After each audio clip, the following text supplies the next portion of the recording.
got something behind your eyes, the way you're talking, it's a cheap disguise. We were made to chase the light, but you got saved on a moonless night. Get free tonight, set it all on fire.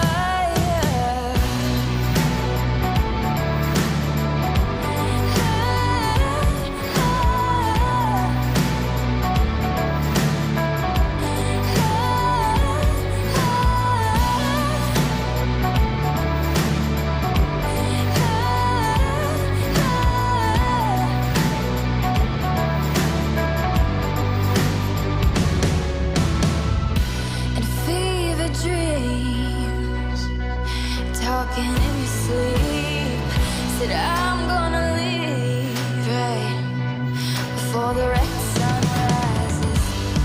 Get free tonight, set it all on fire.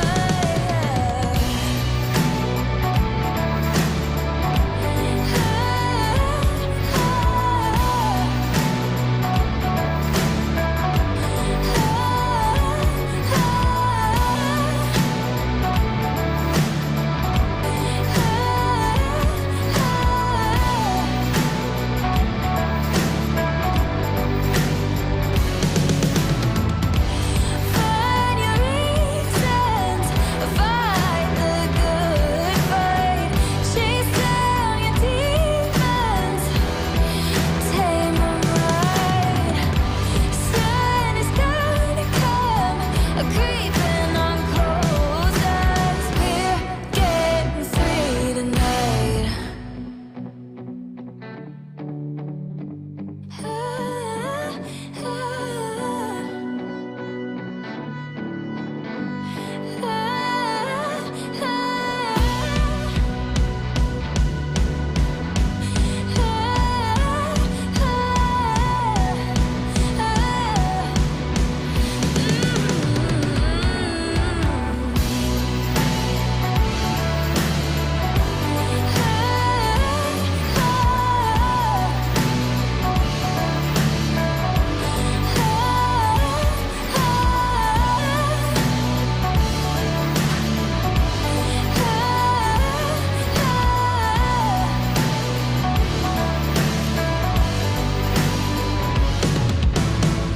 Let's get it.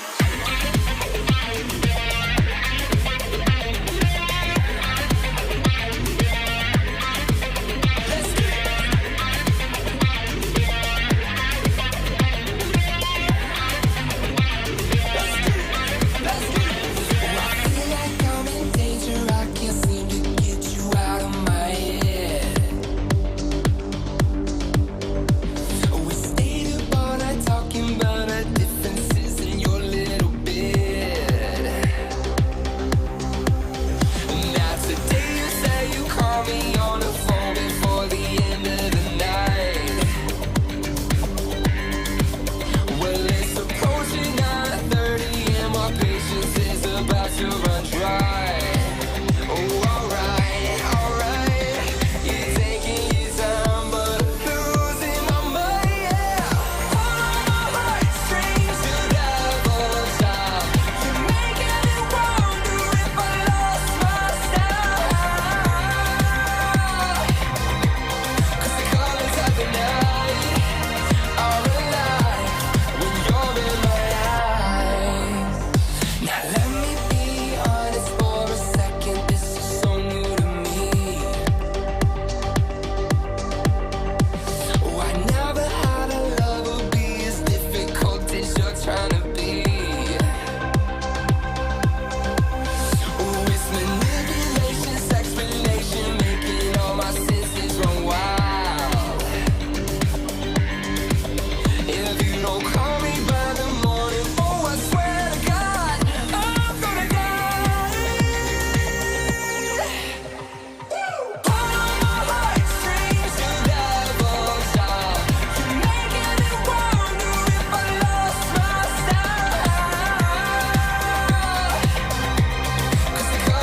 the night are alive when you're in my heartstrings. You never stop. You're making me wonder if I lost my style. 'Cause the colors of the night are alive when you're in my eyes. Let's get it.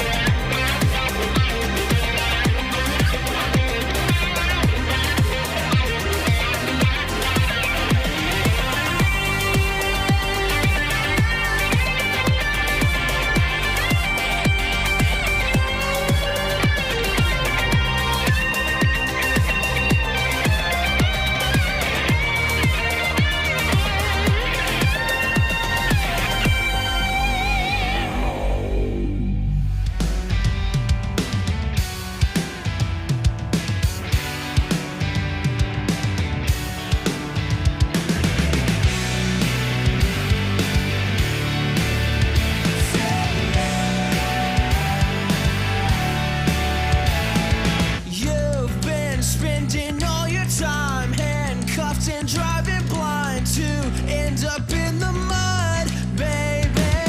Got lost trying to be found. You keep shopping around, waiting for someone good, but they slip away. I don't wanna overstep, but I would never do you wrong.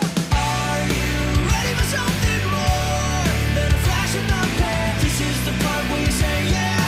This is the part where you say yeah.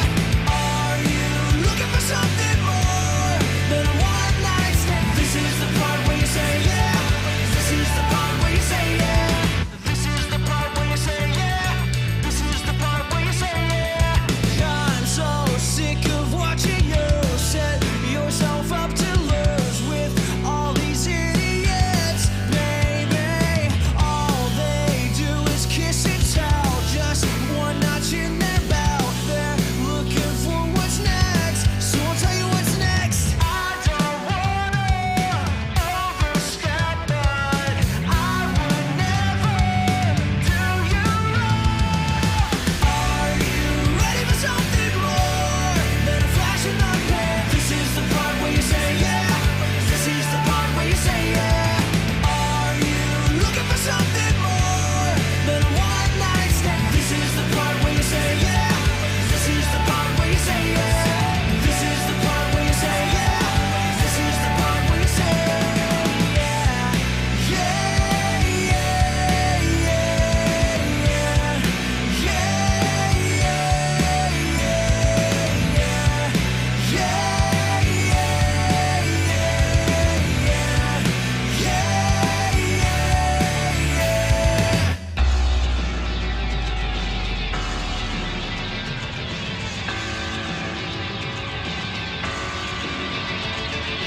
I don't wanna overstep, but I would never do you wrong.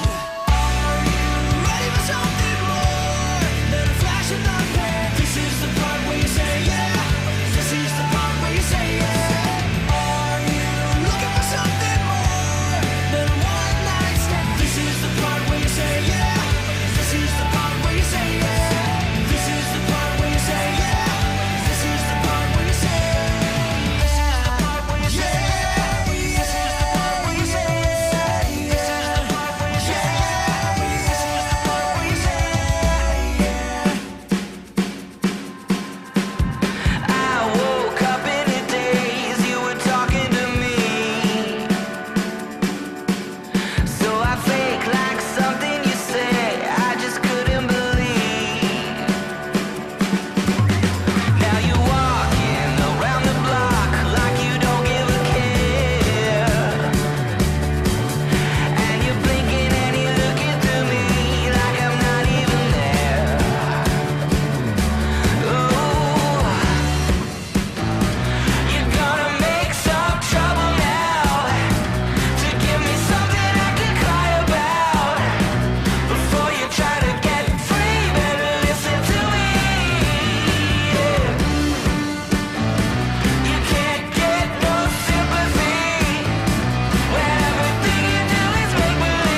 I think like something you say I just couldn't believe.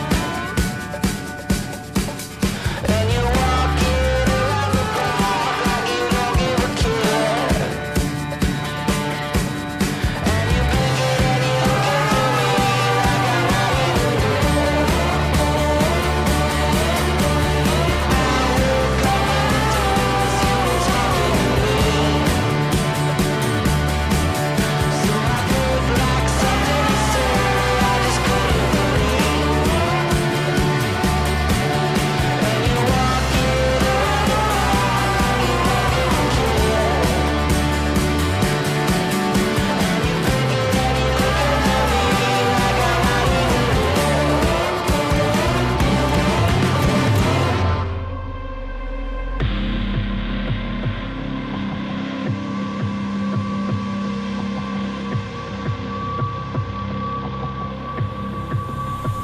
Are you ready to see somebody's need for speed? I can put our wings in the wind faster than you could ever believe. Are you ready to rock? Fun that don't ever stop. We are on a crash course and freedom is running on as long as we want. Drive fast, let go. Hands up, wind blows. Soundtrack, stone cold. Sit back and turn it up, now here we go. Calling all my friends from this. Revving up the engines, rolling. We ain't going nowhere solo. Fast cars and wild hearts, a better life. Heading to the top, you'll see us. Trying to be the best, no secret. Never touch the brakes to keep it. Fast cars and wild hearts, a better life.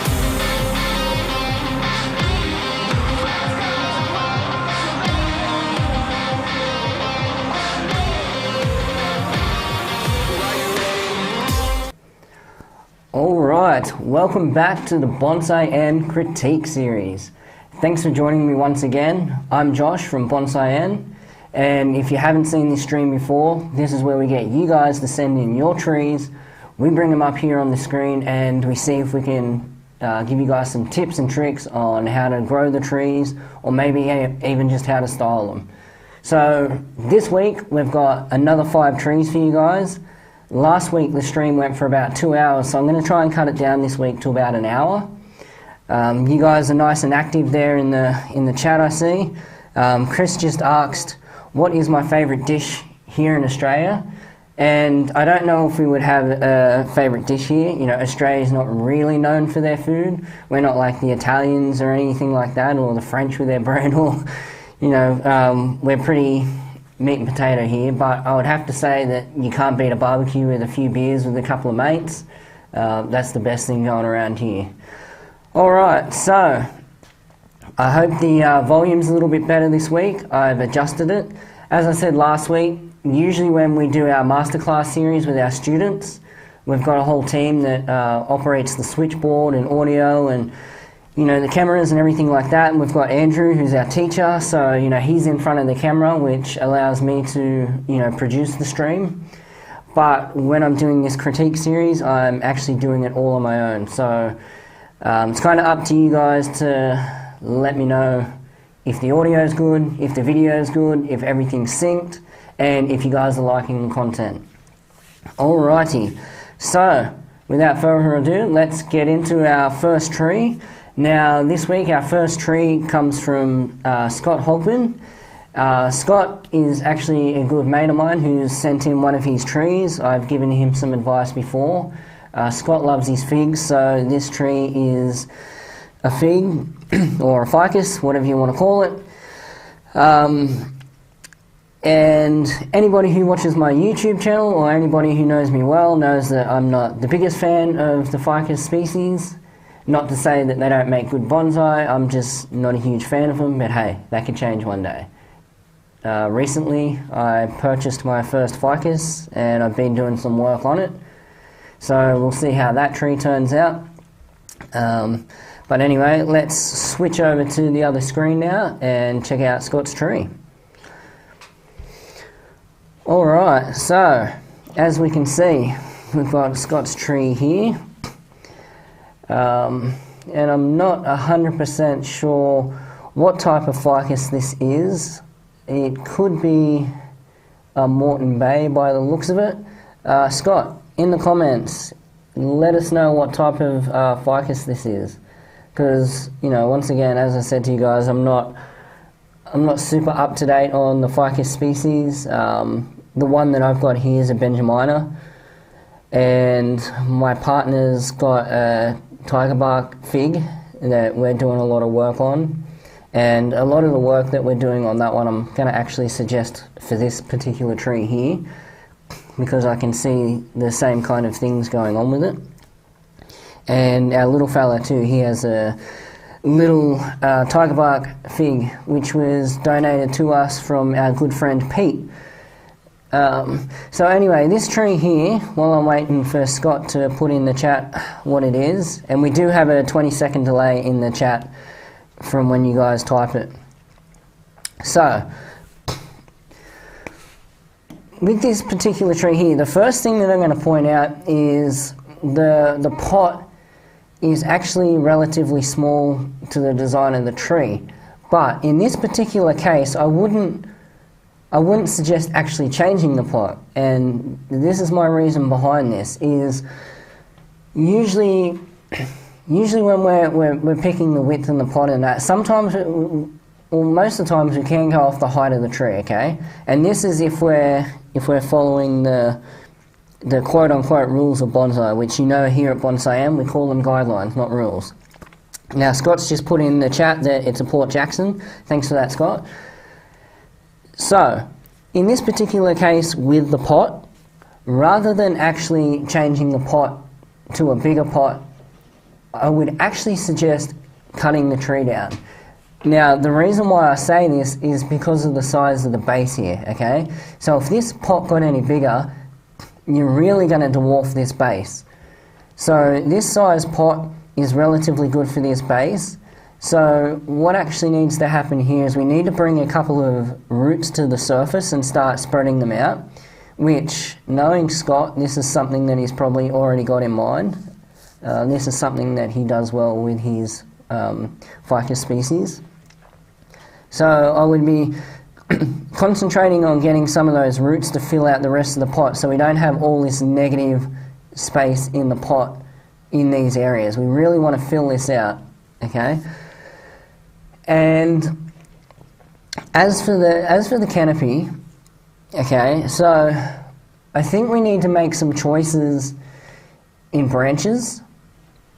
Now, there's nothing wrong with having multiple branches on this trunk, and it's probably a good idea giving like the bulbous nature of the trunk here. If you were to just, you know, say cut all these off and go just to this single trunk, you're going to have some really rapid taper, you know. Now, taper's good, but if it's too rapid, it can have the opposite effect of good taper. So I would make some choices on your branches, and I would also say, seeing this area here, and I'm just going to, I can't really see in there too well. So I can see you've got 3 here kind of from the one spot, which I'm going to guess is these 3 here on this side. So I would choose one of these, okay? Because if we leave all 3 of these in the one spot, we're going to cause some massive swelling in this area. And then if these 2 are, well, it looks like there's 3 here actually. So we've got one branch here that kind of comes off into 2, and 1 here and 1 here. So you need to make some choices over this side as well. And keep in mind, when you're making these choices, don't just look at the tree for what it is now, okay? So when you're making these choices, think to yourself, well, if I keep this one at the front here, I could wire this out over to here and have a pad just here. You know, I could bring this foliage here, possibly back down into here and get rid of these 2. And then on this side, if I was to, you know, say choose this branch, you know, I could have a pad here, and then my next pad's here, and then say if I choose this one to be my main branch, then I could have an apex up in this region. Okay, so when we're making these choices, we really need to look forward to the future and kind of see what we're going to do with those choices, because if we look at the tree at face value right now, we're going to have a really hard time making those choices. So if we choose one branch from here, and keep this one, this is going to leave you with 3 branches. But what I'm going to suggest to you is something that's kind of a little bit opposite that I usually suggest to people, but this is a different use case, okay? So I'm not really going to suggest anything to do with the health of the tree, because, I mean, this tree is very healthy. You can just look at it and see that it's very healthy, okay? I'm not sure what the substrate is in there.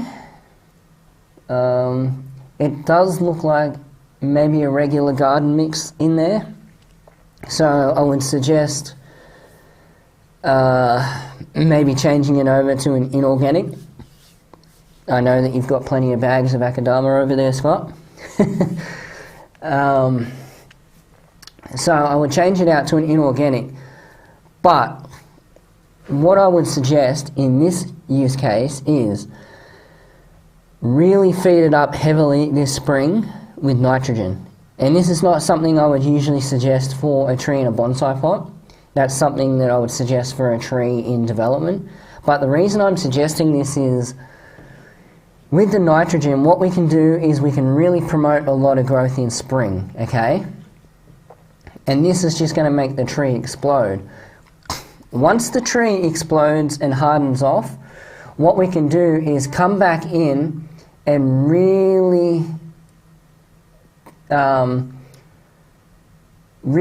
cut back, okay, to maybe 2 leaves on each branch. And what we're going to hopefully do here is push some growth back into these negative spaces in here, because we can compact this tree with wire, but all we're going to do there is put too many bends in, if that makes sense. So we're going to really, pigtail the branches, or really just compact everything in by creating excessive curves. And we really don't want to do that, because we're just going to cause a mess. So if we can feed it up with nitrogen in spring, let it explode, and it may not explode at the start of spring, being a ficus. This is going to happen end of spring, early summer, okay? And then once it absolutely explodes out and you don't touch it, then we're going to have to cut back, try and push some growth back, get some light wiring on it, and get, say this branch, if we put it here, we can put a light bend in it just here, and then we can plan to have a pad here. With this branch here, given that it's going to be the lowest branch on the tree, and this branch is thicker than this one, this branch you're going to have to just let go. Let it just run and run and run and run, okay? Because we need to thicken this one up to be thicker than this. And then we can come back and cut this one back. And then we need to try and get some movement in this main trunk here, and try and aim for an apex in this region somewhere. So then we're going to kind of have this here, this one over here, and then your apex. And with each of these branches, we're going to have to really work hard with creating a 3D design, okay?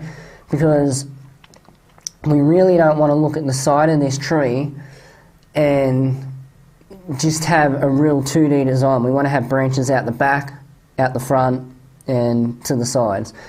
So with our branch here, we can, wire a little branch going out towards the back. We can wire one coming out towards the front and one out to the side. Same here. And then with our apex, we can also splay that out.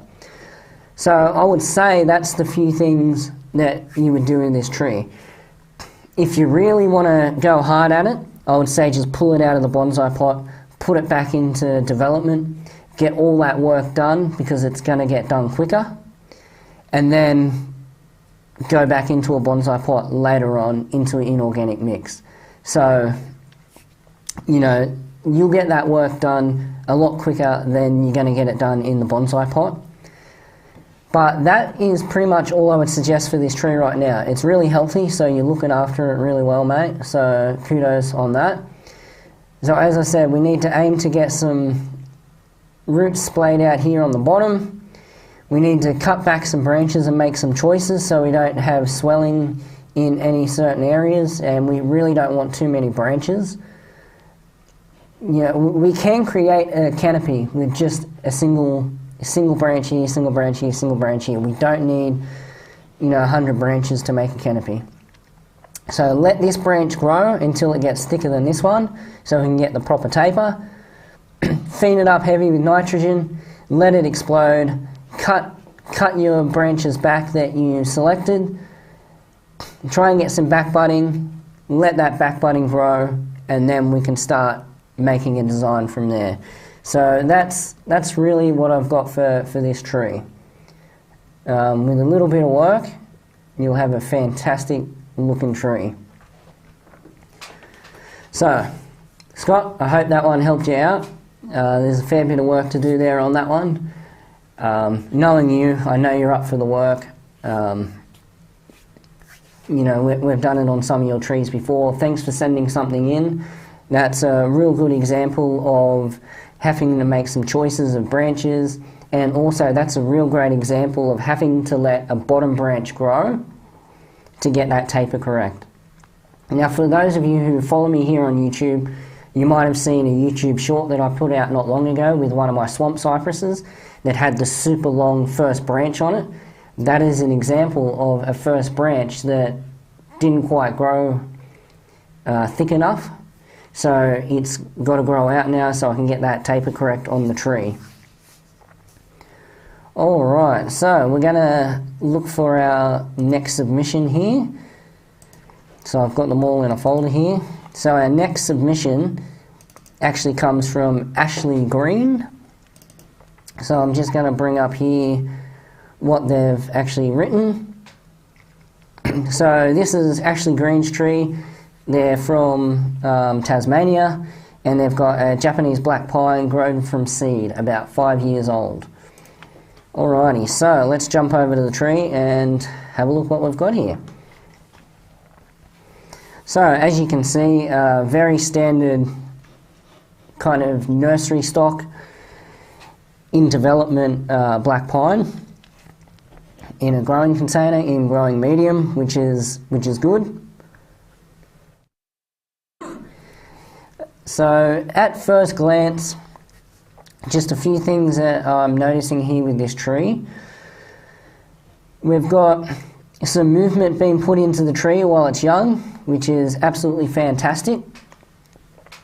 So one of the first things that I would say with your movement here, Ashley, is see how you've got this straight part of the trunk just here. You can either get some thicker wire on there and try and put some movement in this while the tree's young. Try and get some movement. It doesn't have to be excessive, just something. So really, what we're trying to do here is just avoid this coming straight out of the soil surface here, just straight up and down. But if you don't want to bend it there, you don't necessarily have to do that. What we can do is just put the tree on a slight angle so this comes out straight, and then this bend here will be even more exaggerated. It'll be straight out like this, okay? So that's up to you. You can replant this on an angle as to where the trunk kind of comes out of the soil surface here on an angle. And whatever way you want to do it, it's up to you. If you watched the stream last week, you would have heard me talk about harmonious designs and tension designs.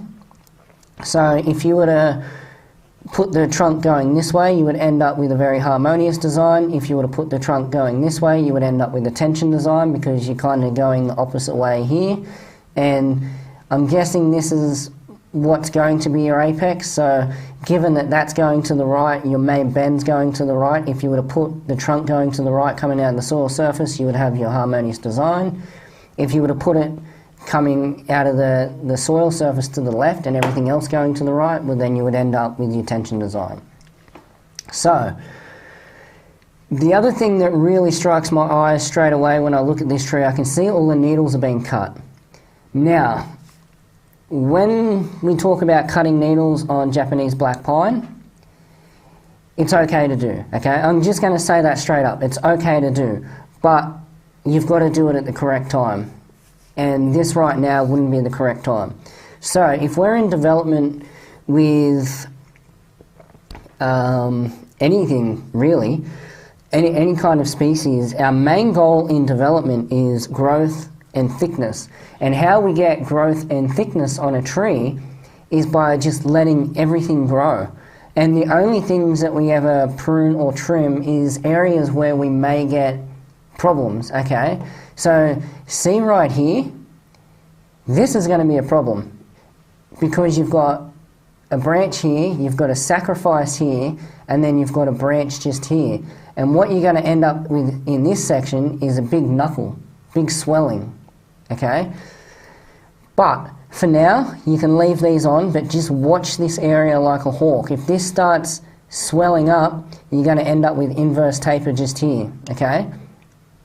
So that's what I mean in development. The only time we prune is if we're going to have a problem. So here, eventually, you're going to have to take this area back to 1. And I know that you're going for a sacrifice branch here. I can see that. But really, all you're going to do is end up with swelling. So what I would suggest is keep an eye on this for now and keep them, because the more growth you can keep on the tree while there's not a problem, the better. And choose one of your branches up in here and let that run as a sacrifice branch. So you can plan to still have this as your apex, but say let this guy just run, okay? Just let it go wild, and that'll help you thicken up the rest of the tree, and that'll help you avoid this swelling here. So with the needle cutting, the only time we would cut needles on a Japanese black pine is we're just about to go into a show, we've gone past the decandling stage, and you've had a couple of needles come out that are a little bit longer to the other ones on the tree, and just before the show you want to trim them back and make the tree look really nice. Super sharp set of scissors, a little bit of misting after you cut the needles, and you should be okay, minimal browning off on the tips. But in development, we want to, the longer we can get those needles, the more photosynthetic power we have for the tree. So if these needles were out here, you've essentially halved your photosynthetic capability of this tree to thicken and grow. And that's on every branch, okay? And the only other time that we would cut needles, say in development, or if you've got a tree that's half in development, half in refinement, is if we're trying to balance out, another branch or another part of the tree. So if a part of the tree is getting too strong, you could cut those needles back while allowing the bottom ones to take off. So remember, there was a couple of videos back where I spoke about, actually I think it was in our Black Pine course that I put up on the YouTube channel for free, when I spoke about needle plucking. And sometimes if your lowest significant branch only has 7 or 8 sets of needles, right, and you're going to take the whole tree back to that, you can leave the needles really long on that while taking the rest of the tree back to 10 sets of needles, but right up the top you could cut the needles to kind of halve their photosynthetic capabilities. So you've got more needles on the top of the tree than you do on the bottom of the tree, but the needles up the top of the tree only have half of their photosynthetic capability, and you're kind of balancing out that energy in the black pine, okay? So that's enough on needle cutting for now. So the next thing I did notice about this tree, if we look at the side view, we've got a very 2D design here, okay? All your branches seem to be coming towards the front, and the tree's leaning forward. So out the back of the tree here, we kind of have nothing, okay?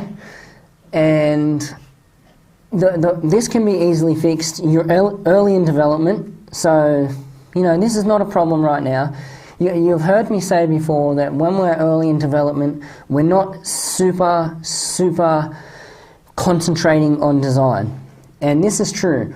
So in this part of the development, you've heard me talk about the Tashiagari before, which is basically your root flare, this little part of the trunk here, and your first branch. That's your Tashiagari. And in development, that's the most important, because that is 100% the hardest part of the tree to rectify once the tree's developed. Trying to bend this after it thickens, and trying to bend this after it thickens and create a root flare later on is really hard, okay? So right now we really want to concentrate heavily on this, which it seems you're doing that, okay?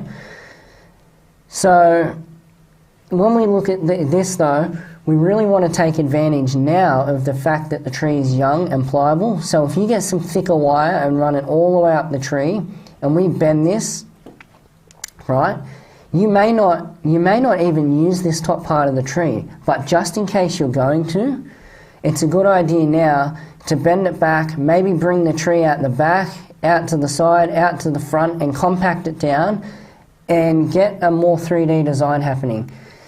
For those students that are in our masterclass, you know that we always teach side-to-side design plus front and back, okay?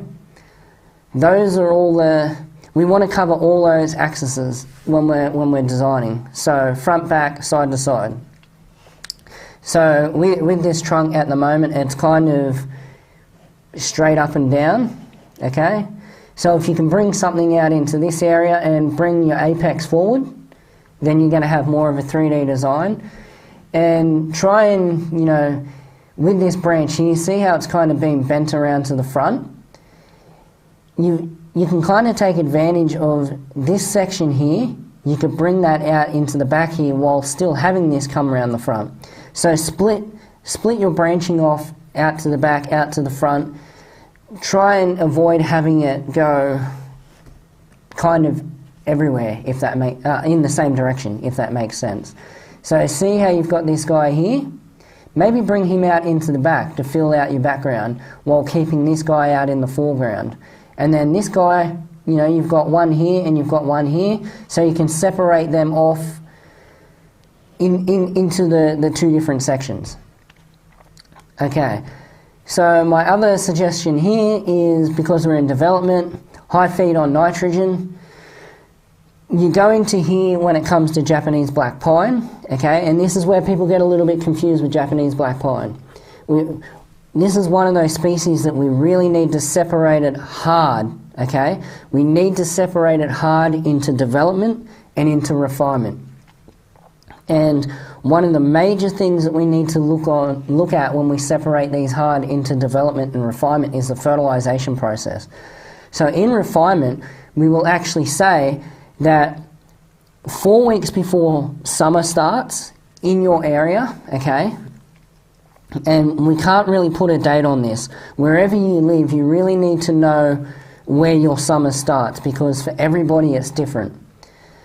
So, what we're going to do with a black pine in refinement, 4 weeks before summer, we're going to completely lay off the fertilizer, okay? And the reason that we do this is because in summer we know that we decandle black pines. That's not something that we do in development, okay?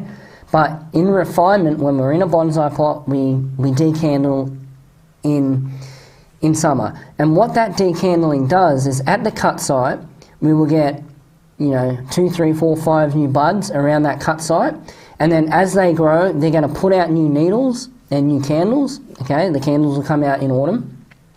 That's where we do our bud selection. but it's going to put out some new needles, and those new needles that come out, we want them to be nice and small, okay, in refinement. So that's why we lay off the nitrogen 4 weeks before summer starts. We know that it takes 4 weeks for nitrogen to leach out of the soil, so by the time we come in to do our candle pruning, there's no nitrogen in the system. In development, we want to do the opposite. We want to hammer this thing all year round, heavy feed, just keep hammering it, because we want to get these needles, like I said before, we want to get them as long as possible, okay?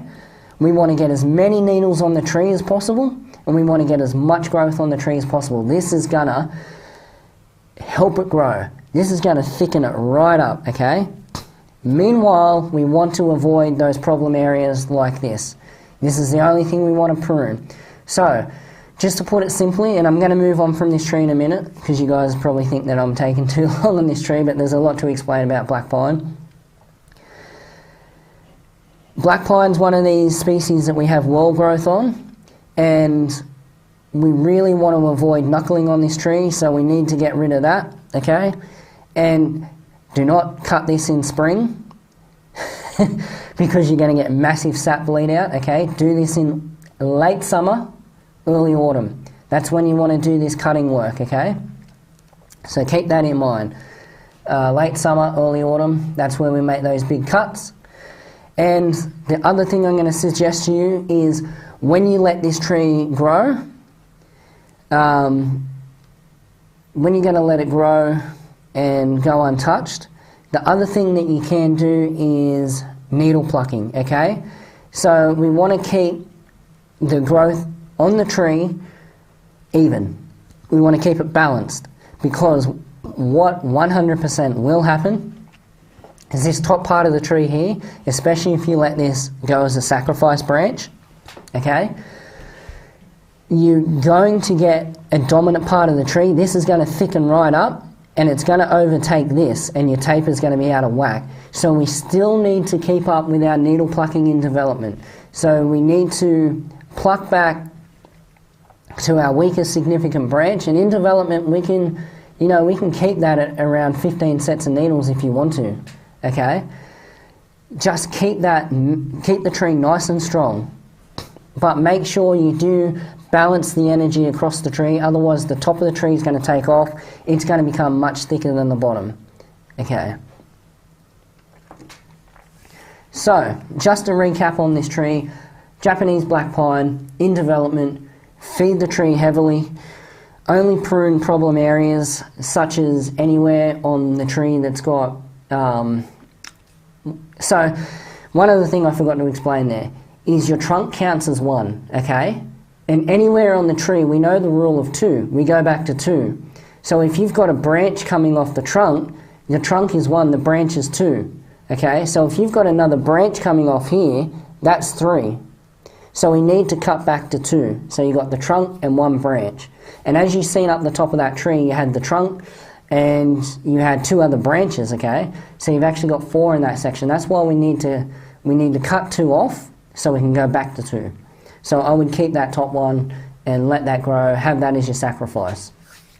Okay, so fertilise heavy, avoid the needle cutting in the development stage, because we want those needles to be as big as possible so we can have the most photosynthetic efficiency on the tree. Make sure all the needles can see the light. Keep up with your needle plucking. The 2 laws of Japanese black pine: 1, the energy is in the roots, and 2, energy distribution is done by needle plucking. So needle pluck and make sure you've got even areas all over the tree. Try and wire it out a little bit to get a little bit of that 3D design, and maybe put it on a little bit of a different angle. But for now, just let that tree grow, let it pump. 2, 3, 4, 5 years from now, you're going to have a massive Japanese black pine if you keep slip potting it up, if you keep feeding it heavy with fertiliser. Try and use organic fertiliser, especially with Japanese black pine. That way we can get that mycorrhiza in the soil, and that's really going to help you. If you pull that pot out of the soil after fertilising it really heavy with organic fertiliser, in organic substrate, you're going to see that white webbing on the outside of the soil surface. That's your mycorrhiza, and that's going to help you with the feeding of your tree. And that's really good to have on a Japanese black pine. Alright, so let's head on to our next tree here. This next tree comes to us from Anthony, and I'm going to butcher this last name. It's either Gichia or Gichia, I'm not sure. It's spelled Gichia. I do apologise for that, Anthony. As you guys probably learned by now, I'm absolutely horrible with saying people's names. So I'm just going to bring up what Anthony has written to me here. It says, "Hi Josh, my name is Anthony from Melbourne. This is a Sergeant Juniper, age is unknown, purchased from a commercial nursery, contemplated repotting into a growing pot, but then decided I like the size and primary branches so far. My objective with this tree is to compact it a bit. I feel the branches are getting too long." Alright, let's jump into Anthony's tree over here and have a look and see what we've got. So, as you can see, this is quite a nice little tree for what it is. And this is an example of, you don't exactly have to have a big tree to have a nice bonsai. We need to get rid of that stigma in bonsai. You know, we see a lot on the internet of these big, massive trees with, you know, the absolutely massive thick trunks and all that kind of stuff. And yes, they're impressive, but they're only impressive if the correct work has been done the same way that you would do the correct work with this little tree, okay? So, you know, I see it time and time again. People just have these big, massive stumps, but the rest of the work on the tree that they've done isn't really up to scratch, and they think just because they've got this massive trunk that, you know, it's a nice tree. So as we can see, we've got a nice little tree here. We've got some nice little gin here. We've got our first branch coming off here, and then we've got some even spacing all the way up, negative spacing between all the branches, and then we head up to what is essentially an apex, okay? So, I'm just going to have a look at the other things here. So, if this is the front of the tree here, which I'm guessing it is, you've got the tree leaning slightly forward, so kudos on that. And that's the back of the tree there, so we've got a 3D design, which is good. Okay, so, I mean, really, with this tree here, the only thing that I could make big suggestions on is this tree is almost where it needs to be for what it is, okay? So there's just a couple of little suggestions that I would make for this tree. One suggestion I'm going to make is just my opinion, and it is quote-unquote one of the rules of bonsai, quote-unquote guidelines, and it does make a tree look a little bit nicer, and that is having the tree in an unglazed pot for a conifer. And what an unglazed pot does is it gives you more of that earthy tone, okay? And with the earthy tone, it kind of gives you that little bit more perception of age in the tree, where this bright, shiny glazed pot, it kind of adds a little bit of a new element to the tree, okay? So I would probably change the pot to an unglazed pot and get it out of the glazed pot, and straight away you'll notice a massive difference in the design of the tree. The second thing I would say is, even though this branch here is thicker than this one, I would let this grow out a little bit and just try and get a little bit more thickness in this first branch here. You've done a good job by fanning the growth out. As this grows, and this will fill out to be a nice pad, okay? So your wiring's not too bad from what I can see here, so kudos on your wiring. The only other thing that I can see is this part here is just a little bit bothersome to my eye, okay? And you can kind of kill two birds with one stone here. So the two birds that I would kill here is, if you remember last week we talked about asymmetry in our design. And you can see if you were to draw a triangle around this design, you've got a little bit of asymmetry, but it's not much. This would really come out to be quite even, okay? So what we could do here is we could have this as our main branch, and we could also have this as our directional branch, okay? Your trunk's coming straight up out of the soil here, so this is not really giving us any indicator of where the direction of the tree is so much.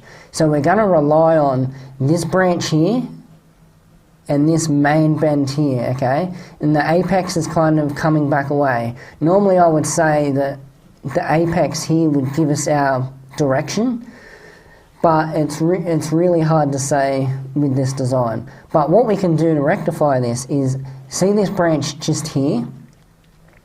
We've got two things going on here. It's really reaching out and throwing out your symmetry, okay? So if we cut this back in, this is gonna, and this branch too, if we cut this back a little bit, this is really gonna shorten this side and it's gonna really lengthen this side. And then that gives us our asymmetry in the design, okay? And the other thing we're going to do here is we're going to really try and get rid of this thickness that we've got up here, okay? And we're going to start again on this little branch here. So you can keep this gin here, but cut back just after it and then rely on this, okay? But one suggestion I'm going to make, before you cut this back, so whenever your springtime is, let this grow a little bit, okay? This little fella just here. Because we don't really want to cut back too early to this, and this doesn't really have enough energy to keep this branch going. So we want to get a lot of energy into this section here. So let this guy grow, and then cut this back, and then this is going to shorten up your asymmetry, and it's also going to give you a bit of taper from this thickness into this thin branch here, okay? So you're going to get, because as I mentioned last week, taper works on all parts of the tree. So this is the thickest part of your trunk, and this is the thinnest part of your trunk. This is the thickest part of your branch, and out here, this is the thinnest part of your branch, okay? So we can really get some good taper just there. And then with these branches up here, we need to just let these grow a little bit, get a little bit of health into them. Once again, not something that I would really suggest in a bonsai pot, but I would feed this guy up with a bit of nitrogen and put some growth on this tree. I wouldn't really touch it in your next growing season, okay? Keep the things in mind that I've said, but just let this thing just explode out in the next growing season. Let all the new growth come out and harden off and photosynthesize. This will make the tree really healthy. And then once you've got all that growth on the tree, then we can come back, cut this back, because you'll have plenty of growth here. Let these guys grow out a little bit, because they're a little bit thin and sparse at the moment. And then with your apex, you can wire it out, have this guy, come back out over here, wire this one down into here, and then have this guy up here. That'll give you a nice triangle look to your apex if we're just going for a really simple design here, just your simple Japanese design. Most people find it hard to see an apex here, but it's really simple. As I said, wire this guy down into here, wire this little fella down into here, and then have these guys come up into here, and that'll give you a triangle design. But looking at this tree, you've done a really good job so far, and I can't say too much besides those couple of little tips. I can't really see the substrate that it's in, so I can't comment on that too much. Given that the size of the pot that it's in, keep in mind you're going to need a fair bit of drainage for this size pot, just because you haven't got much of a gravity column here. And we do know that the lower gravity column that we have in a pot, the higher the water table is going to be in the pot. So say if this pot was this deep, okay, it's going to drain a lot quicker and we're going to have a smaller water table. But because the pot's only this deep, it's actually going to hold about this much water in the bottom of the pot, and that's going to be a water table. So this part of the pot, we really need to concentrate on having a lot of drainage. That's why it's important when we do our substrates like our akadama, our pumice, our scoria, all those kind of things, it's really important that we, and I'm having a mind blank here, sorry, I'm going to say this is why we layer our substrate, okay? So on the bottom, we will have a bigger particle size, right? And that's for our drainage, because in a small pot, we're going to hold a water table if we don't have a big particle size down here. And then in our base here, in the middle of the pot, this is where we would have our medium substrate, okay? This is where we want the tree to grow into. This is where we want the roots to break off and ramify and all those kind of things, okay? And then on the very top layer here, this is where we would have our smaller substrate, which just holds a little bit more moisture and stops the tree from evaporating so much in the summertime, and just helps keep a little bit of moisture in this mix, especially if you're going to have a really high draining mix. But as I said, for this tree, Anthony, fantastic effort so far with what you've got.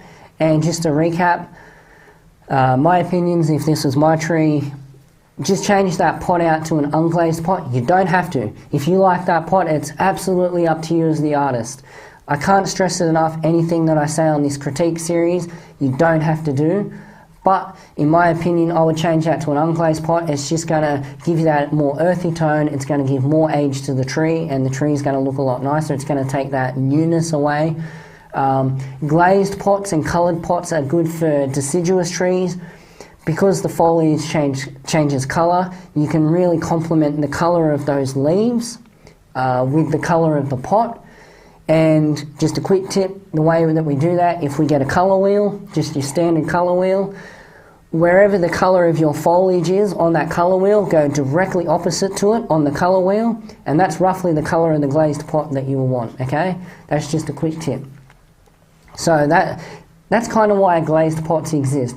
And you'll also notice, not all the time, but 9 times out of 10, glazed pots are a lot shallower because they're more or less made for deciduous trees and some evergreen trees. Okay, so unglazed pot, let that first branch grow out a little bit. That next branch up to the right that has the gin on it, let that little branch grow out and then cut it back to get your taper. And then with your apex, just wire it out a little bit so we can get that that triangle design in it. And then you should get your asymmetry in there. You've already got the tree leaning forward a little bit, which is good. Gives the tree that welcoming look, and it gives it the feeling of stability. So really kudos to you. That's a fantastic start so far on that tree. So we're going to move on to our next tree here. And this one comes in from Diane. That's all I was given for the name. I'm just going to open up what Diane has said here, and I'm just going to have a quick drink of water because my mouth's starting to get a bit dry because I rattle on a fair bit. But it's kind of the purpose of this stream. Alrighty. So Diane says, this is a Moreton Bay fig. It's 38 years old, which I grew myself from a tiny plant 38 years ago. Not sure what to do next or how to improve it. Alrighty, Diane, let's have a look at your tree and see if we can give you some tips. So as you can see here, this tree shows 38 years of growth. This is a really nice thick tree. It gives that kind of ficus bulbous look down on the base. We've got a little bit of a root flare going on here. These roots are quite thick. So I'm just going to start from the bottom up like I do with most trees.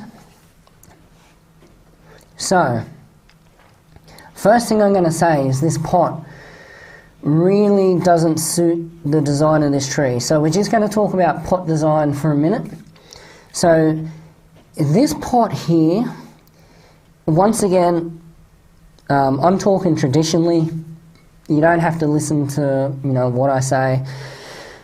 People who know my YouTube channel know that I fall back on the guidelines, and that's my base to start off from. And if I can't find a better way to do it from that base, I stick to that base, because that base is solid. That's the way bonsai's been done for a long time, and I know I can get good results out of that base. But it doesn't mean I always stick to it. If there is a better way, 100% do it, because why wouldn't you? But in this circumstance here, a round pot, we really want the apex to land outside the rim of this pot if we're going to have a round pot, okay? And then we also want more or less either a windswept tree, which is what would put this out here, or a literati tree. And really, both of those trees, 9 times out of 10, you'll see the foliage in the top third of the tree, okay? So if we've got a literati design, we know that all the foliage is in the top third of the tree, and 9 times out of 10, if we've got a windswept design, it's the same thing. So, the next thing I would say on the pot is maybe you've got, you know, it's hard to say here whether you've got a masculine design or a feminine design, okay? Because these do exist in bonsai. And when I would say that you have a masculine design, and the reason I'm saying, you know, this has some masculinity in it, is because it's got this muscling in the tree, and it's got this thickness and this bulbousness about it, okay? And this gives it a little bit of a masculinity, okay? But it's got a lot of femininity too. Is that a word, femininity? I don't think it is. Now I'm just making shit up. Okay, so I would say it's got the feminine side of it, okay, because I don't think what I just said is a word. And the reason why I say that is because it's got this really thin, what would you say? It's a really smooth bark, okay? And masculine trees like, you know, our Japanese black pines, when they, like our black pines, when they get really old, they get this really corky bark, and that adds to the masculinity of a tree. So this tree is stuck in between a feminine tree and a masculine tree because of its size, but because of its bark. So we can go 2 ways when we choose a pot, and this is why I'm rambling on about this, is if we were going to choose a masculine pot, okay, we would go for a rectangle pot, right, that has really sharp edges, so really square, sharp edges, really square, sharp lines, unglazed. That's a really masculine pot for a masculine tree. If we were going to go for a feminine pot for this design of tree, we would either go for an oval pot, okay, so that gives us a little bit more of that feminine design, or we could go for a rectangle pot still, but it would have rounder kind of edges on it, and it would have smoother transitions into its lines, and that would give us more of a feminine look. And I would say that would probably be the way that I would go with this tree, okay? And if you really, really wanted to, you could go for a glazed pot for this tree, because you've got more of that feminine look, and you've got, you know, a really nice colouring on your leaves. You can look at that colour wheel, go directly opposite of it, and just see what's there and see if that complements the foliage or not. If not, then just stick with an unglazed pot, and I would say either an oval or a rectangle with more rounded corners, okay? And you don't want to go for a massive rectangle pot, okay? I would only go a little bit wider than what this is just here, okay? Because like we spoke about with Scott's tree, we don't want to have too much negative space in the pot. Which brings me to my next point. Once we do put this in more of a rectangle pot, see some of these smaller roots that you've got here that just go straight down, and you know, you've got these little roots here, you've got a crossing root just here at the front, which once again in the guidelines of bonsai, the quote-unquote rules, we don't really have crossing roots. So next time you repot this tree, if you could bring this out and bring it forward a little bit more and you may even have to cut one of these roots off. But bring one of these out towards the front. You know, if this little root here is viable, you could bring this out.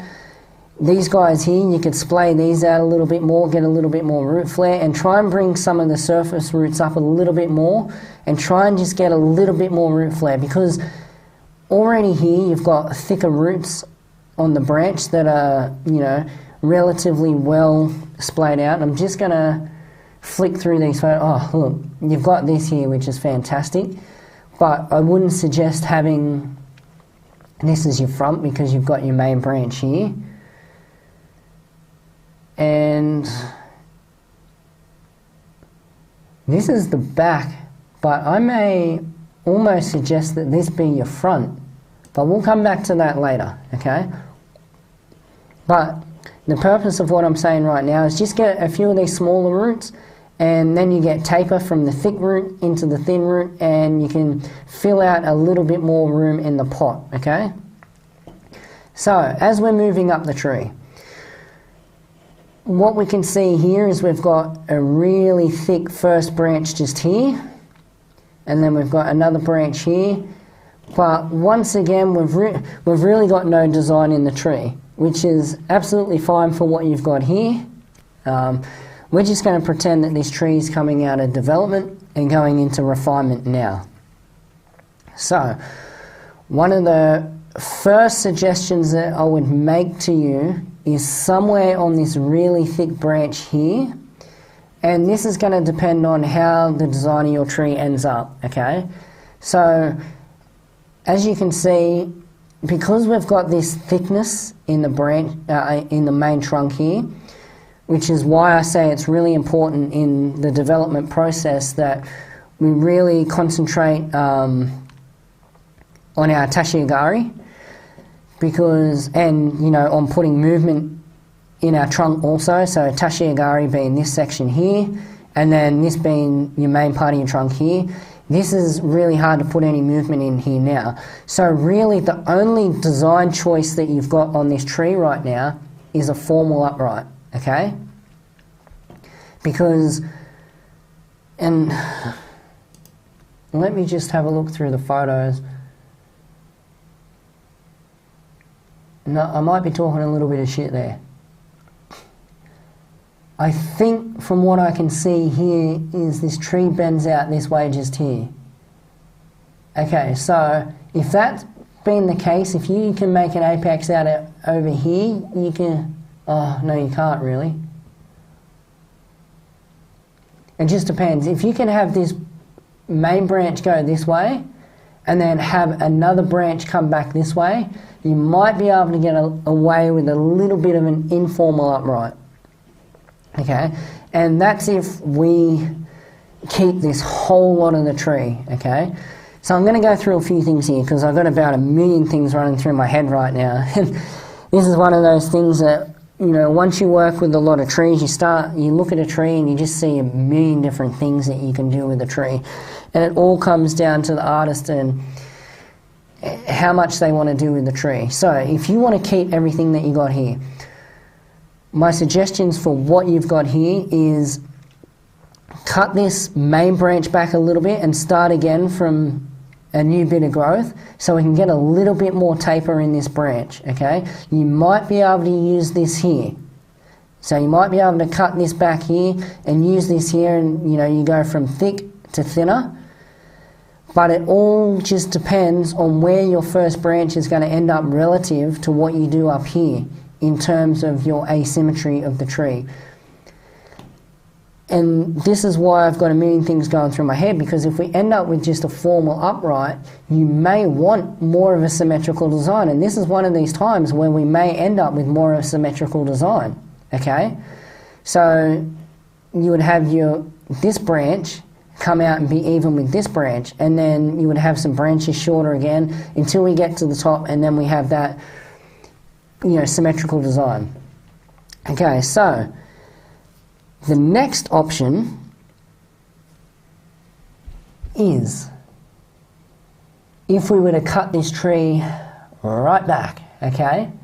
And I'm saying we cut back to something like this, just here, and we start again, and we add some movement, because we can get away with this little bit of non-movement just in this one little section, and then we can start putting some movement in this. So we would cut you probably wouldn't want to waste this, so you could air layer it, or if you're really keen, you could try and put some rooting hormone on it and, you know, try and take a cutting. But you could air layer that off and start a new tree, and you would have quite a nice little tree. And then we can start from this here, and then we would really want to thicken this up, because what would happen if we were going to cut this here, we would have to cut it on an angle, okay? So that would start our taper onto this on an angle. And then this we would have to let grow for a season or two, so it thickens up, so it's not too far detached from the thickness that we got here. Because if we went straight from this to this, like, we've got like a massive amount of like thickness in the thinness, and this is where our taper can work against us. So we need to make sure that if we cut on an angle here to start our taper off a little bit, then we let this grow up and let it thicken up a bit, so we're not too far detached from this. And then we can start everything again from what we would call this new leader, okay? And now that gives you a chance to put some more movement in this tree, and let me just, yeah, it'll give you a chance to put more 3D design in the tree instead of this real 2D look that you've got going on here. And you could even start your tree again from this as the front. And the reason why I said is there seems to be more interest in this side with this aerial root and what you've got going on here. And if you can splay out these roots, you've just got these two things here. These just remind me of like fangs on a tarantula. So, you know, I'm pretty dark like that. That's pretty cool. I like that. You know, you give this tree the nickname the tarantula. But that is another option that you've got. If you didn't want to go back to this, it's really hard for me to see right now, but I would look through what's up in this section here. As I said, I got a feeling this tree goes out, this trunk continues off this way, or it might have even been cut just here. I don't know, it may look like it's been cut just here and then started again here. But the problem is we've got no taper here. My recommendation would be to cut here and start again from this, and maybe shorten the tree a little bit and have a stocky little tree, have your nice first branch. You know, you've got branches coming out the back here that you can utilise. That would, if you were going to have the other front, you could have this here and then this here, okay? And then with ficus, when we talk about refinement and you want to refine this design, once you've done all that, you know, remedial work on this tree, because it does need some remedial work if you want to get a nice design in it, then we can go through and start cutting back and ramifying.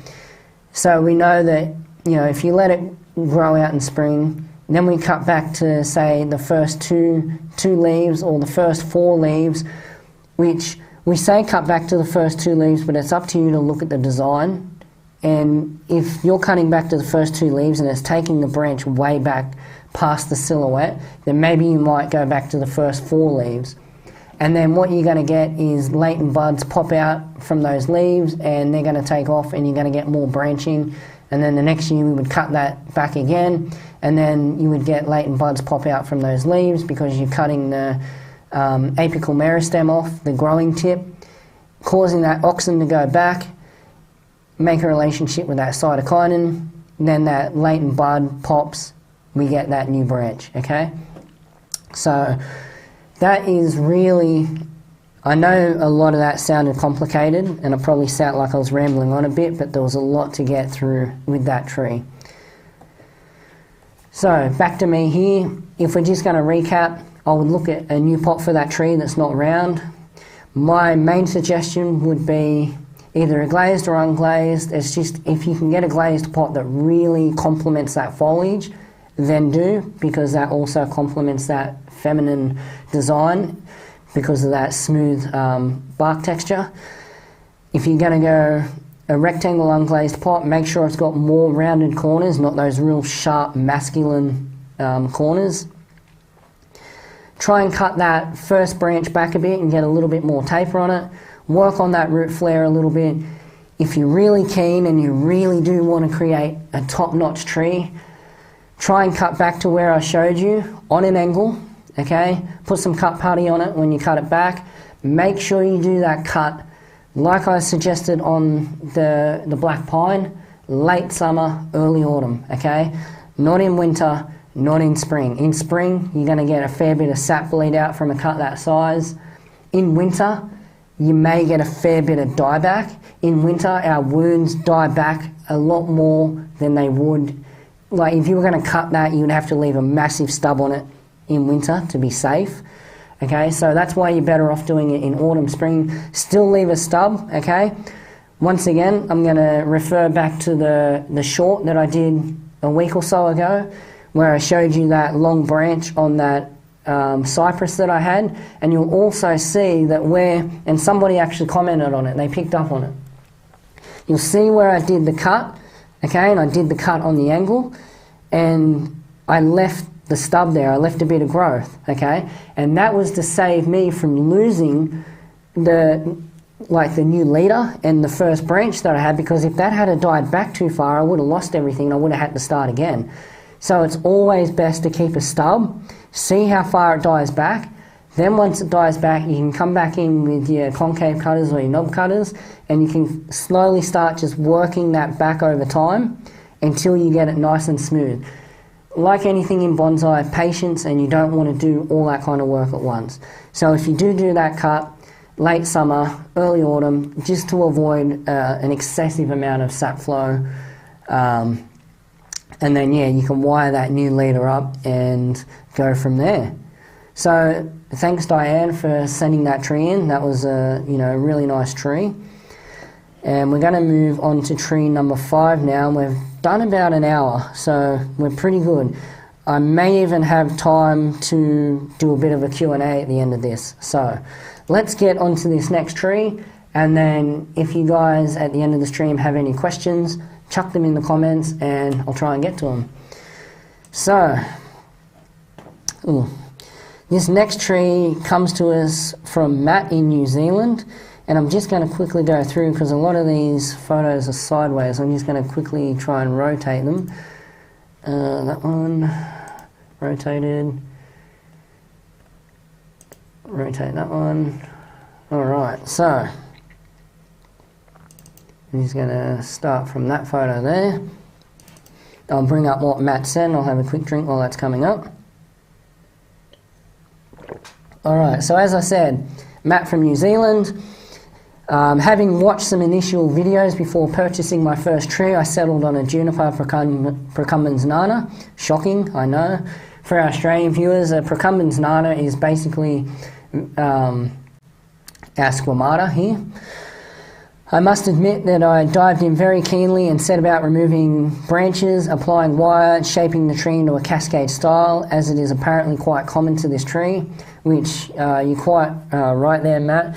Because most of our procumbens, they want to grow down. They're a ground cover plant, okay? I would really like some help with the apex, especially as I've not even begun to touch that, as I have no idea where to go. Any thoughts on other aspects would also be appreciated too. He says that he purchased this tree as nursery stock in December 2020. He has no idea how old it is. He guesses 5 years old. I would say you're pretty close on the money there. Maybe 2 to 3, around that area. These trees do grow quite quickly. Was repotted into current pot, direct from nursery pot, prune trimmed, wired as shown. Photo was taken on the date the email was sent, and then he just said that he's 30 years old, he finally moved into a house where he can have a backyard, and now he's getting seriously into bonsai. So, let's have a look at Matt's tree and see what we can do. So, as you can see here, this is, a fairly nice start to this tree. What I would say is fairly typical of a beginner doing a cascade. So, if I'm going to say a few things here just off the top of my head, like we spoke about before with, I think it was, let me just go back here on my folder so I can get the right name. Yeah, so like we spoke about with Anthony's tree earlier, because you've got a conifer here, it is a little bit more preferable to have an unglazed pot. That's just going to make this tree pop a little bit more. But you're off to a good start here, okay? Looking at the tree and its size of what you got here, and I'll just flick through some of the other photos here. I would say this is pretty typical. Oh, I left one of these sideways. Sorry about that. I would say this is pretty typical of maybe a 2 to 3 year old tree. If these trees are developed properly, you can get to this size in about 2 to 3 years, no problems.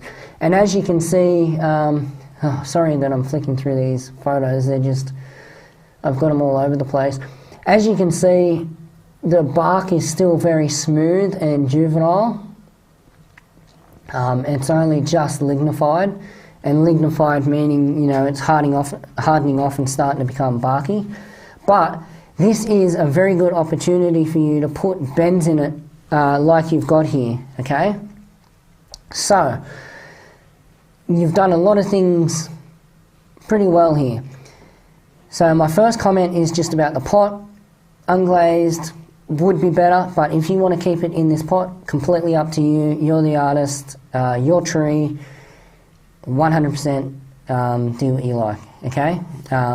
That's the great thing about this art, is it's very subjective, and if you see that pot and just love it for everything it is, then keep that tree in that pot.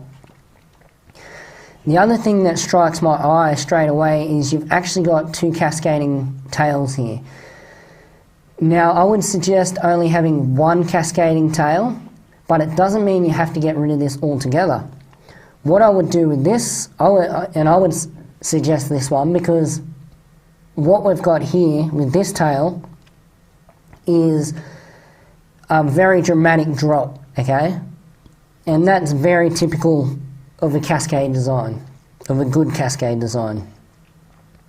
With this branch just here, there's something that, for those of you who watch my YouTube channel, and I did a video, I think it was about a year, maybe a year and a half ago now, where I took cascading juniper just like this that I'd been growing, and I styled it up from nursery stock on the YouTube channel.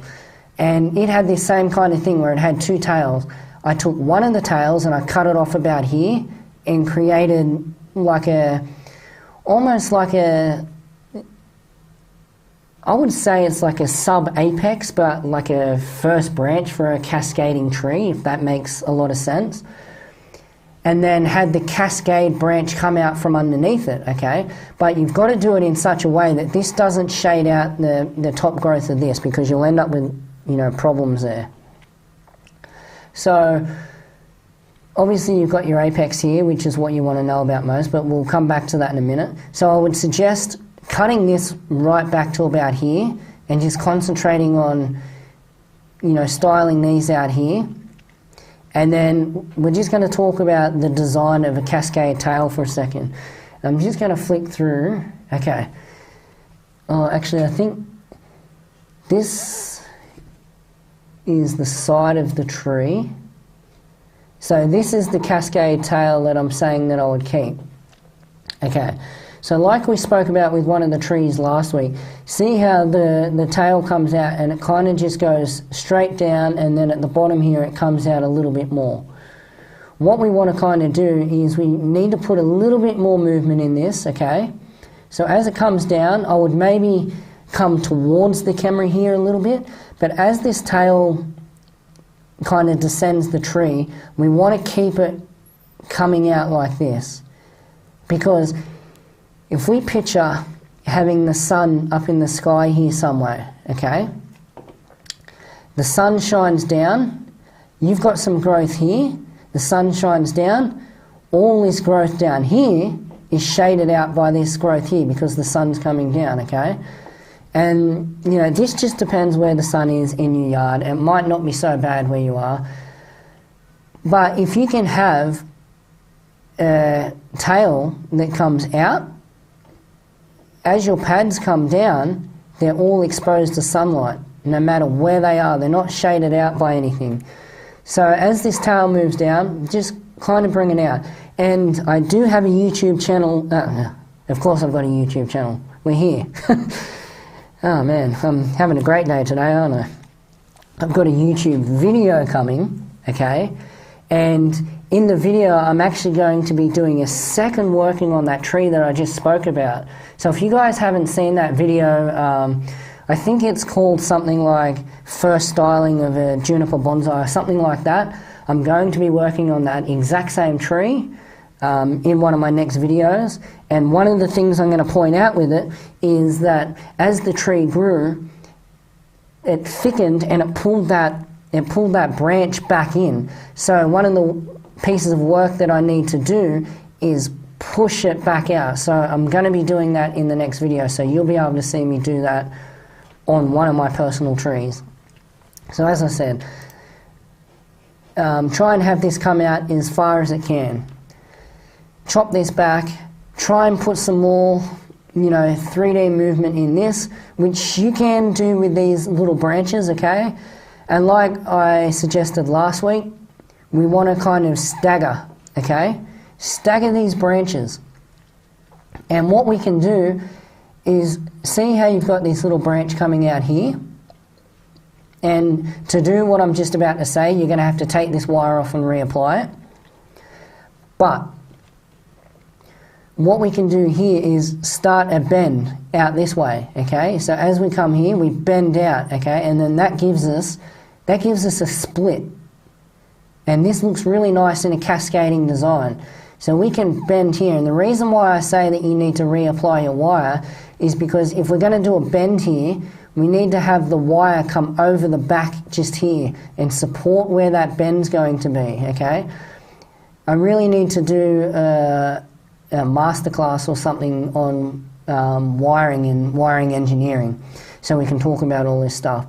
But we need the wire to come over here, so then we can bring this back this way a little bit, okay? And then as we get to our next branch, we can bend away from it. So then we have our next pad out here, we've got a pad out here, and meanwhile we've got this really nice, you know, motion. And then at that point you can take the opportunity to go back, okay? And then as we get to our next branch here, it can go out into this background here, okay? So the trunk kind of moves back a little bit, put this out into the back, and then we can curve away from that. And you can kind of see how I'm going with that cascade design, okay? So as we come down, we move away from our branches, we move our trunk line away from our branches. That gives us a really dramatic look in movement and design. And also what that does is allows us to put our next branch out in the sunlight without having all these branches. As you can see, they're all on top of each other at the moment. If we can use our trunk as our conduit to kind of move these branches, you know, away from each other, then we can do that. As I can see, you've actually done a really good job pruning and staggering your branches. So you've pruned, see, across from this branch here, you would have had another one here, and you've pruned it off, and you've gone left, right, left, right, left, right, left, right. Really good. That's great in Juniper design. You've done the same thing here, left, right. You've still got two here opposite from each other, but obviously you would cut this one off because you can go right, left, and then down onto this one. Okay, so the other thing I would suggest too is don't prune this tree too much. It still needs to grow. This is a tree that I would still classify as being in development. And this is the beautiful thing about cascading junipers, is you can pretty much have it in a bonsai pot but still developing, because you've got that massive gravity column. You can fill this up full of nursery bonsai soil mix and develop the tree while it's in a bonsai pot. It's one of the very few trees that we can do, one of the very few styles, I should say, that we can actually take advantage of that. So keep this tree growing, developing, let the bottom of it bottom of it down here, run. That'll help thicken all this up. I would cut this back probably now, but let these guys run. Now with your apex, this is something that you specifically wanted to know. You can start wiring this out in such a way that you can get this little guy here, wire him down into this section here. Put a little bit more movement in this because right now you've got a teacup handle and we really want to avoid teacup handles in bonsai. So you might be able to put some, more dramatic movement into here, like bring it back and then, kind of move it back out that way. And then what you can do is kind of style like we've spoke about before, just in really simple terms, have your triangle, but with this particular one, you're going to want your longer side out here and your shorter side here, okay? Because this is kind of going to be the direction of the tree over this way. So grow this guy out into here. If this guy is out the front, then you're not going to shade him out with what this will be here. So down and out over here. Maybe try and bring this back, a little bit more movement and shorten it up into here, okay? And then you can have that kind of terminate here. And as these branches grow, keep doing the same thing that you're doing here with your alternating cutting, okay? Cut them so you've got like a left, right, left, right, left, right, and then you can actually wire them out into little branches and just fill this apex out. It's something that's really hard to explain, but once you start wiring out, once you say put a little bit of wire on this guy here and then bring him down into this section, okay? So you can cover this little area up here, but try not to cover up this main trunk here, because what you're going to want to do is this little section here, it's a little bit of a feature of your cascade, you're going to want to frame it, okay? So put a little bit of foliage here, a little bit of foliage here, a little bit of foliage here, and you frame essentially this little feature and this little bit of movement. And then once again, that's going to give you your asymmetry in design, that's going to give you your harmonious design this way. And then obviously this is what we're going to call an informal cascade, meaning that here's the base of your tree. If the tip of your tree ended up back over here, perfectly in line with the base, that would be a formal, but it looks like your tip's going to end up out the side here. That's going to give you an informal design.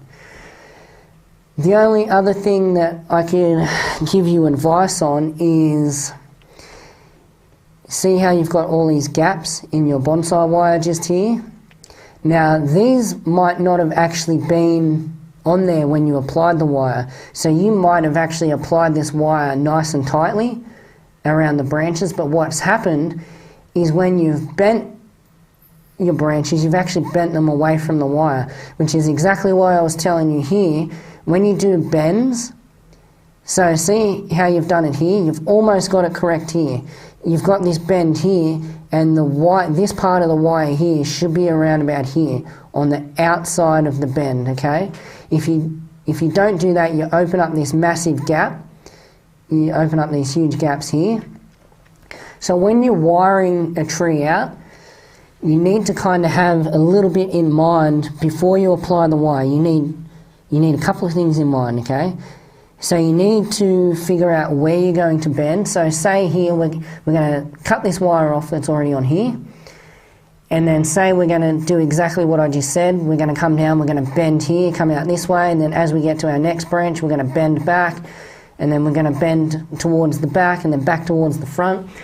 So we kind of roughly know that design, okay? So as we come down, as we get to here, we're going to make sure the wire crosses on the outside here, and then as we get to this next one, we're going to make sure it goes to the outside on the next one.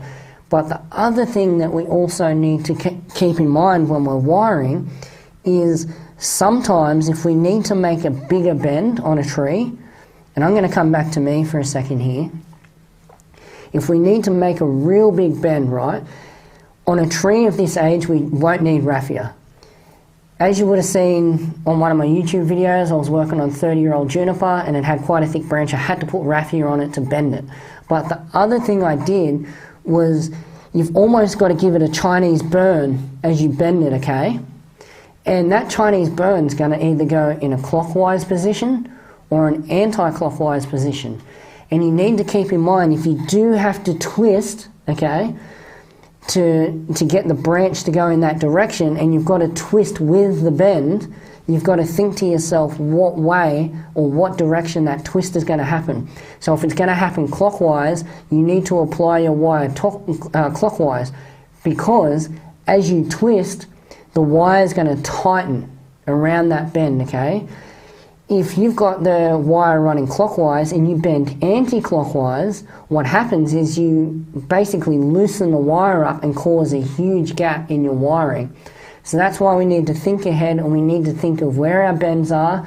We need to think of what direction we're going to apply our wire, and we're going to need to kind of see, okay, I'm going to put, you know, a bend just here. So I need the wire to come on the outside of that bend, okay? Not on the inside of that bend, because as you bend it, it's just going to open up and you're not going to have any support, and chances are you're going to break that branch.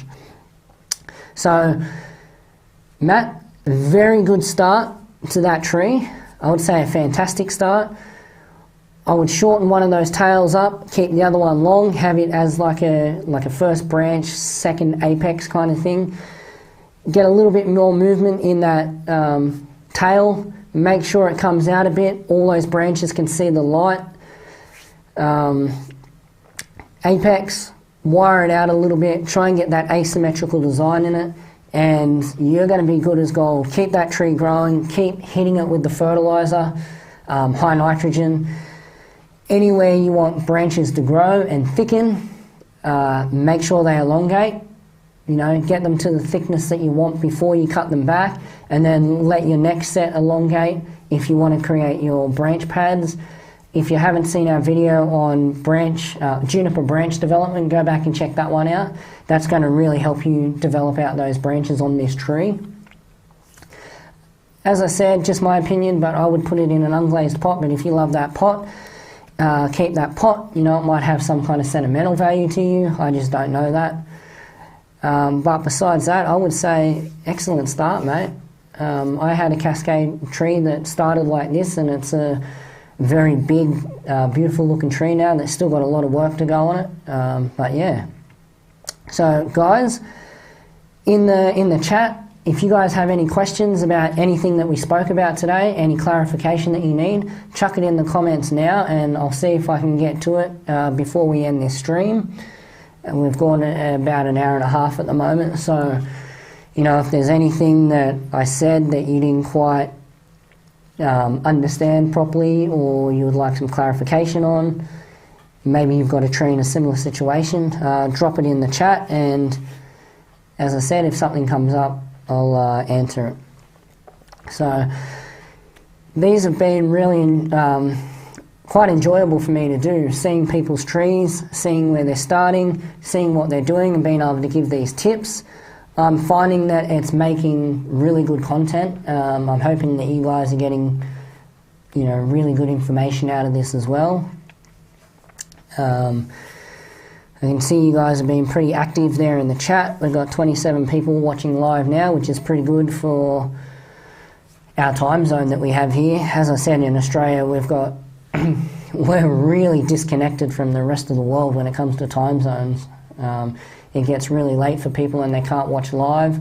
Maybe I'll be able to find a good medium ground between Australian time and the rest of you guys around the world. At some point, this time is going to have to change, just because 10 a.m. on a Saturday is usually when we run our masterclass for our students. We don't have any masterclasses at the moment, just because our teacher has had to have some time off for personal medical reasons. I won't get into that, but we're just giving him some time to rest up, and then we'll look at launching some more masterclass series, because we do have our beginner series, which is quite popular, which we do live like this. We have whiteboards, we have actual trees that we work on. People comment, we give them real-time answers. They usually go for about 4 weeks at about 2 hours a session on a Saturday. And we do have our intermediate class as well, which covers all the wiring aspects and horticultural, all that stuff. We do have black pine courses that we run in black pine seasons. And then we're looking at doing deciduous courses, Australian natives and all that kind of stuff. All right, I see that there's actually no questions coming through on the chat. So, thank you guys for joining me once again. Thank you guys for sending in your trees. As I said, there's a lot more trees that I've received. This was just the next 5. I'm doing them in order. You know, there's about another 20 trees to go, so we're going to keep this going. If I can get around to doing this again next week, I will. If not, it'll be in a fortnight. I'll let you guys know. But once again, I'm Josh from Bonsai-En. Thank you for joining me again here on the Bonsai-En Critique series, and I will see you guys in the next one, hopefully in a week. Alright guys, until next time, enjoy your bonsai journey.